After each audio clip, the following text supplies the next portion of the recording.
తాకట్టులో ఉన్న బంగారాన్ని విడిపించి ఆ రోజు ఆన్లైన్ ధరకే కొంటుంది కొమ్మూరి గోల్డ్. నమస్కారం అండి. సుమన్ టీవీకి స్వాగతం. నేను గీతాంజలి. మన మధ్యలో ఎన్నో ప్రశ్నలు మెదులుతూ ఉంటాయి. అందులో ధర్మబద్ధంగా ఉండేవి కొన్నైతే ఇవి అడగాలా వద్దా అని సందేహిస్తూ ఉంటాం. మరికొన్ని ప్రశ్నలు సరైన గురువు దొరికితే వాటికి సరైన సమాధానం వస్తుందని కూడా మనకి తెలుసు. మరి ఇది దృష్టిలో పెట్టుకునే సందేహాలు సమాధానాలు ఈ కార్యక్రమాన్ని ఏర్పాటు చేశాం సుమన్ టీవీలో.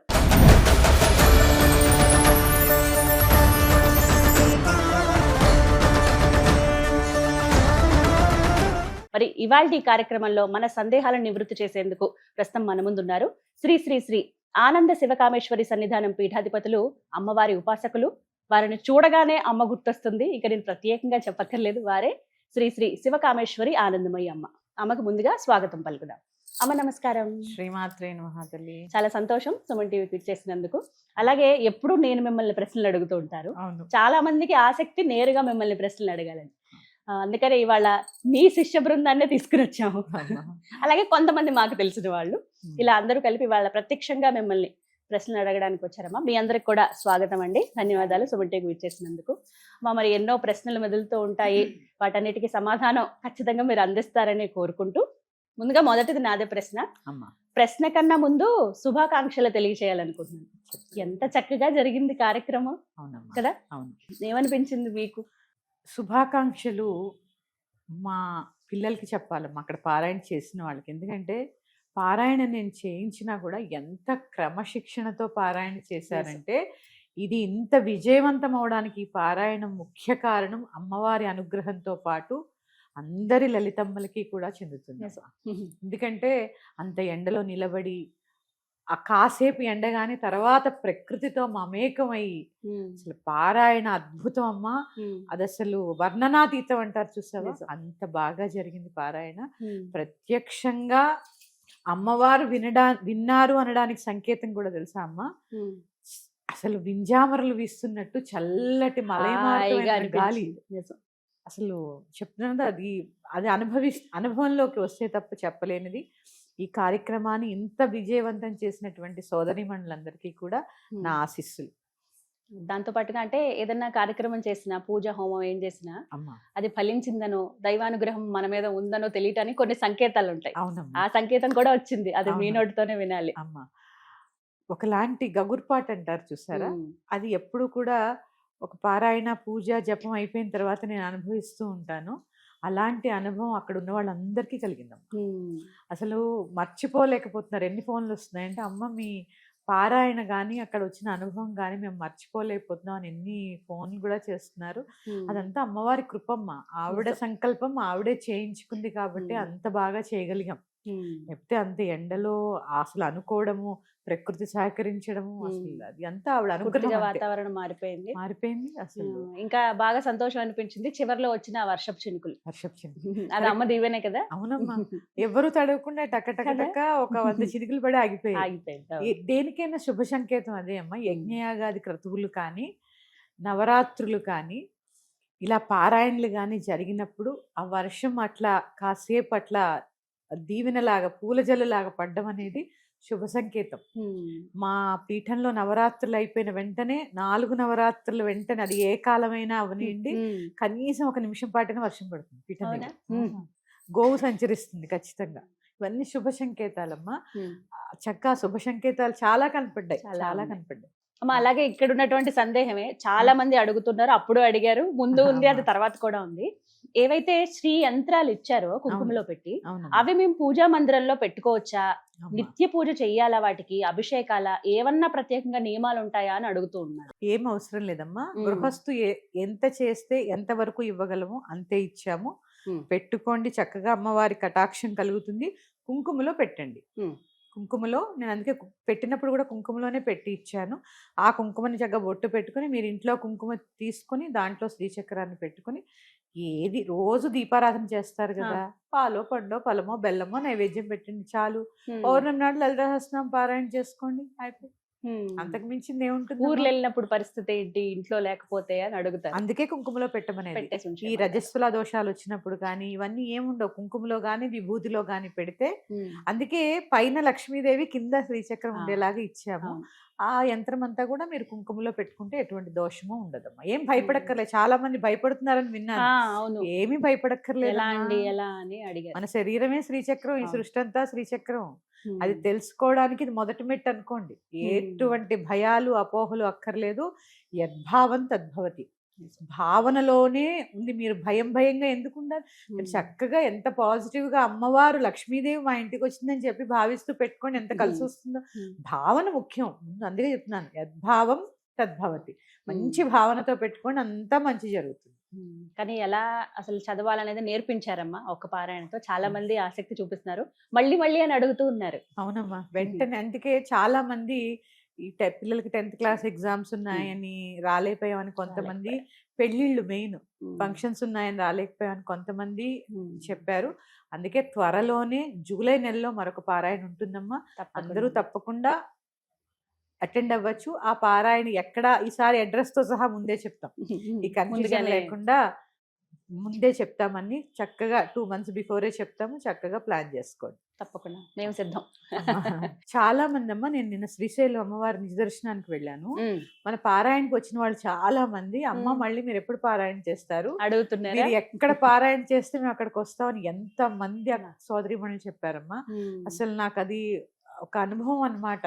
అమ్మవారి దర్శనానికి వెళ్తే ఎంత మంది అసలు నా చుట్టూ చేరి చిన్న పిల్లల్లాగా, చాలా అంటే అదంతా అమ్మవారి కృప. అది మన గొప్పతనం ఏం కాదు కానీ ఆవిడ కృప.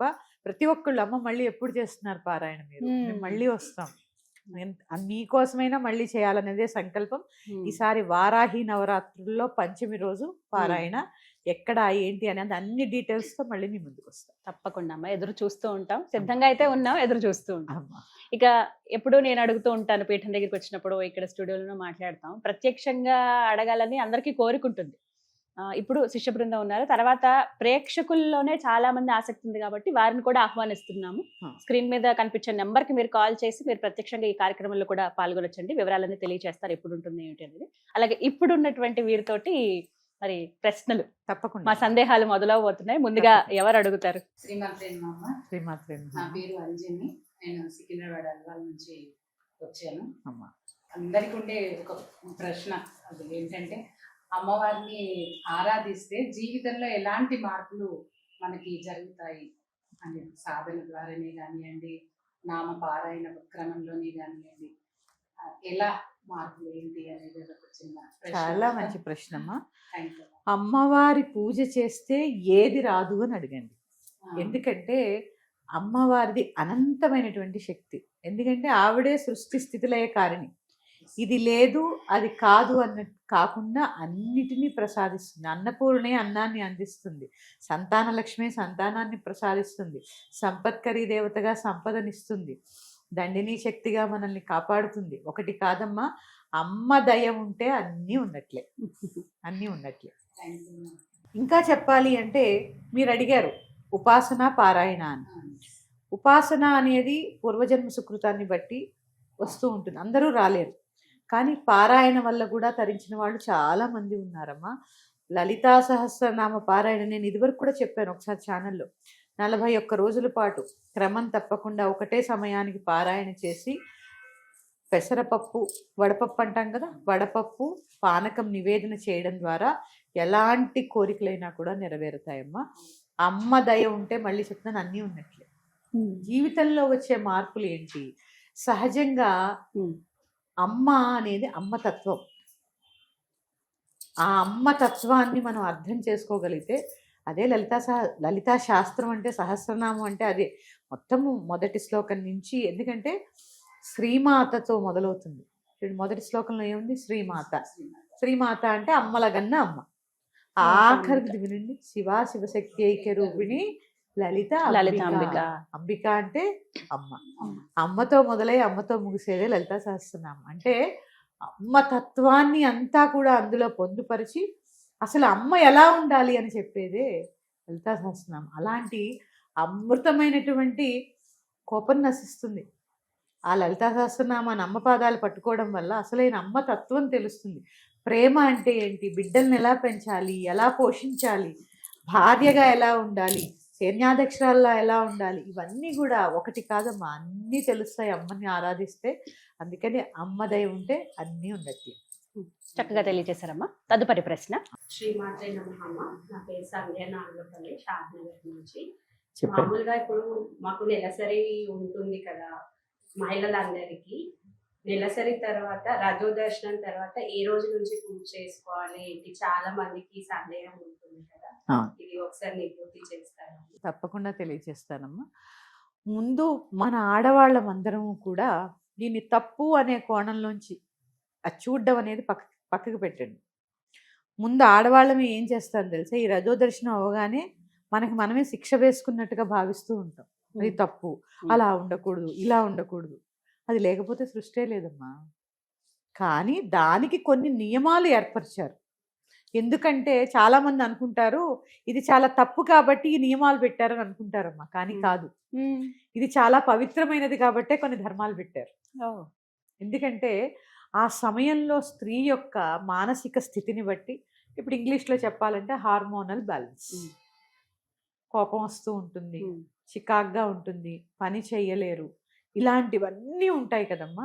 అందుకని ఒక రకంగా చెప్పాలంటే మన బాడీ క్లెన్స్ అవుతూ ఉంటుంది. ఇప్పుడు ఇల్లు దులిపినప్పుడు ఏమవుతుంది, బూజు పడుతుందా పడదా? అట్లానే ఆ రజో దర్శనం అయినప్పుడు మన శరీరం చర్మంలోంచి కొన్ని రకాలైనటువంటి మలిన పదార్థాలన్నీ బయటకు వస్తూ ఉంటాయి. పని చేయొద్దు, ముట్టుకోవద్దని ఎందుకుంటారంటే దుమ్ములో కూర్చోగలమా? కూర్చోలేం కదా. మన శరీరం క్లెన్స్ అవుతుంది, అవనివ్వాలి. అందుకని ఆహారం వండొద్దని, అదేది తప్పు కాదు. నీ శరీరము ఒక స్థితిలో ఉంది, దానికి అవసరమైనటువంటి నువ్వు ఇప్పుడు ఏసీ ఉందమ్మా, వేస్తే ఏమవుతుంది, తలుపేస్తేనేగా చల్లబడుతుంది. ఓపెన్ చేసి పెట్టారనుకోండి డోరు, మీరు ఎంత చేసినా చల్లబడదు.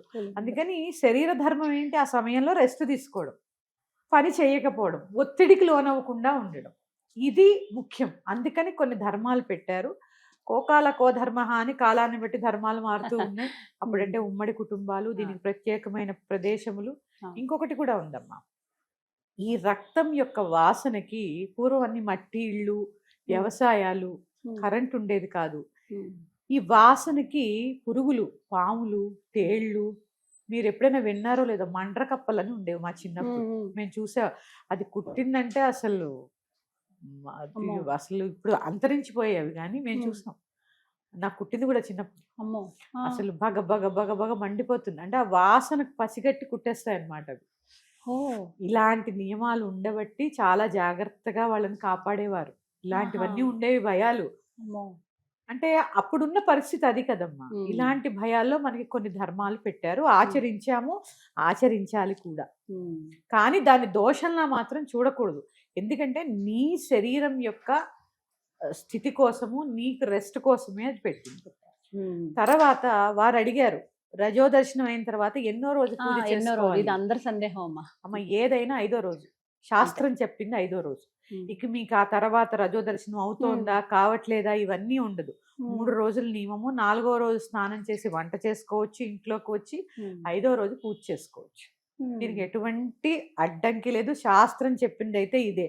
ఇప్పుడు 7వ రోజుని, 9వ రోజుని ఇలా రకరకాల అపోహలు ఉంటున్నాయి, కానీ కాదు. మీకు ఆ తర్వాత 5వ స్నానం, కాకపోతే ఇక్కడ చేయవలసింది ఏంటంటే 4వ స్నానం చేసిన తర్వాత 5వ రోజు కూడా మళ్ళీ మారు స్నానం చెయ్యాలి. తలకి స్నానం చెయ్యాలి. చేస్తే అక్కడతో ఆ స్థితి వెళ్ళిపోతుంది. 3 రోజులే బాగా క్లెన్స్ అవుతుంది శరీరం. ఇక ఆ తర్వాత ఒక వయసు మళ్ళిన తర్వాత మొనోపాజ్ వస్తూ ఉంటుంది 15 రోజులకి. ఇట్లా కూడా రజస్సుల దోషాలు వస్తూ ఉంటాయి. అప్పుడు కూడా నియమం అదే, 15 రోజులకైనా అదే నియమం అదే. 5వ రోజు నుంచే మళ్ళీ చేసుకోవాలి. మళ్ళీ 10 రోజులకి మళ్ళీ రజో దర్శనం అవుతుంది. అది ఇంకా ఇది మన అది జరుగుతూ ఉంటుంది కదమ్మా. వెళ్ళిపోయే ముందు, రజో దర్శనం పూర్తి అయిపోయే ముందు జరిగేటటువంటి శరీరంలో మార్పులు. కానీ దీన్ని తప్పుగా చూడడం అనేది చాలా తప్పు. చాలా మంది ఇప్పుడు మాకు కుదరట్లేదండి, మేము ఇంట్లోనే, ఇప్పుడు అందరూ అంతే కదమ్మా, స్నానం చేసి లోపలికి వస్తున్నారు. ఇప్పుడు సింగిల్ బెడ్రూమ్ ఉన్న వాళ్ళు ఎక్కడ కూర్చుంటారు? ఇంకా అవకాశమే ఉండదు కదా. ఇప్పుడు 2 రూములు ఉన్న వాళ్ళు ఎక్కడ కూర్చుంటారమ్మా? అప్పుడు అంటే పూర్వం పెద్ద పెద్ద మండువా ఇళ్ళు అవంతా వెసులుబాటు ఉండేది కాబట్టి. కానీ పాటిస్తే మాత్రం చాలా మంచిదమ్మా. ఎందుకంటే చిన్నప్పటి నుంచి పిల్లలకు అలవాటు చేయాలి.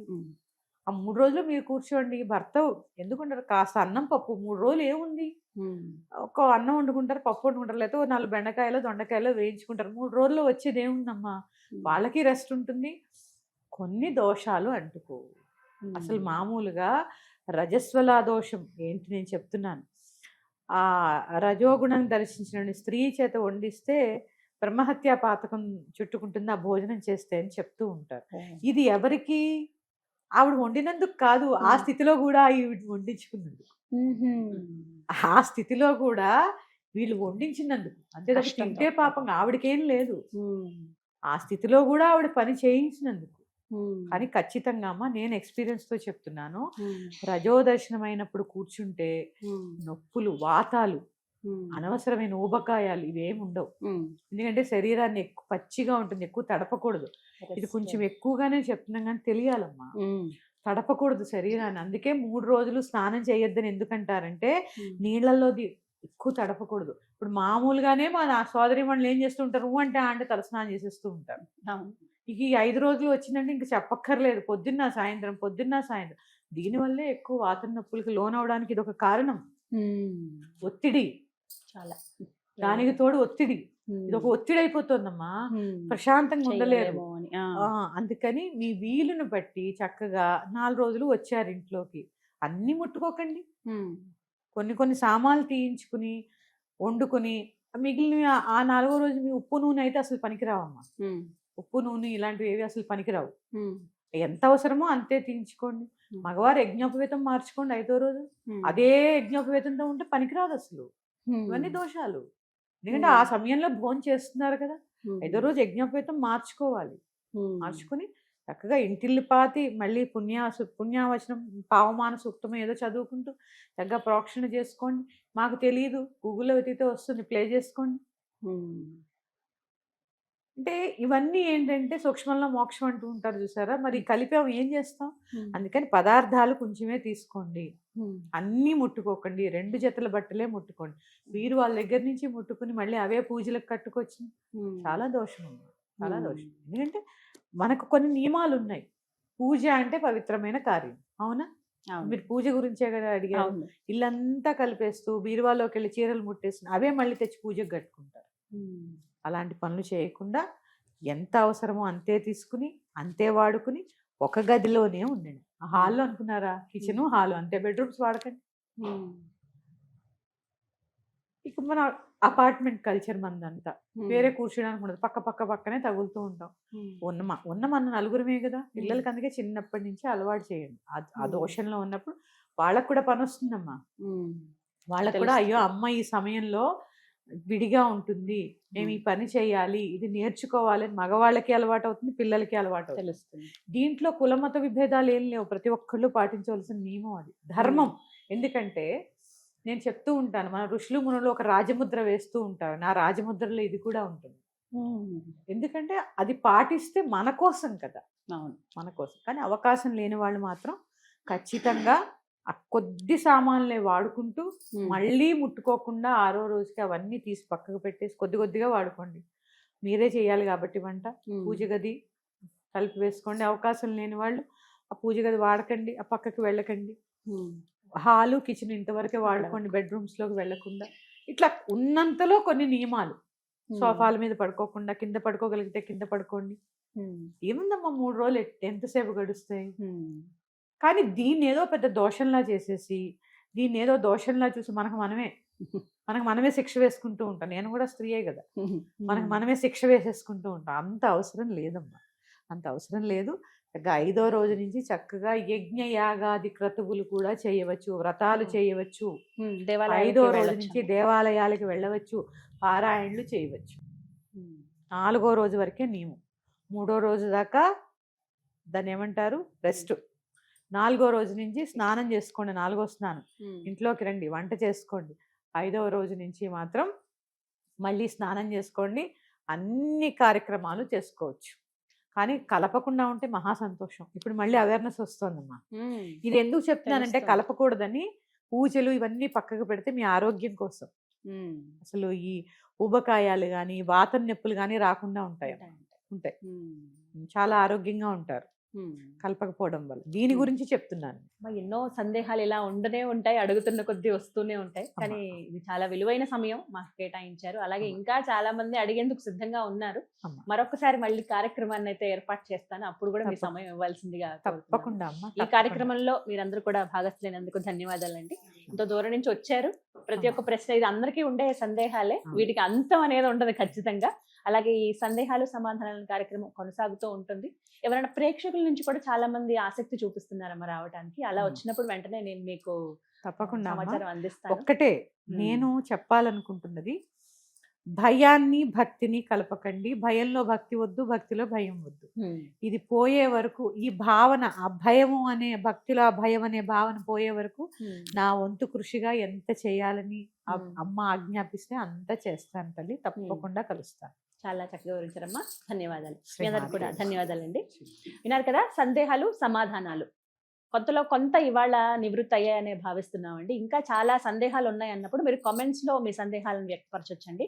అలాగే ప్రత్యక్షంగా ఈ కార్యక్రమంలో మీరు కూడా పాల్గొనదలుచుకుంటే స్క్రీన్ మీద కనపడుతున్న నెంబర్కి కాల్ చేసి మీ వివరాలు తెలియచేయండి. ఇది వాళ్ళ వీడియో. నమస్కారం.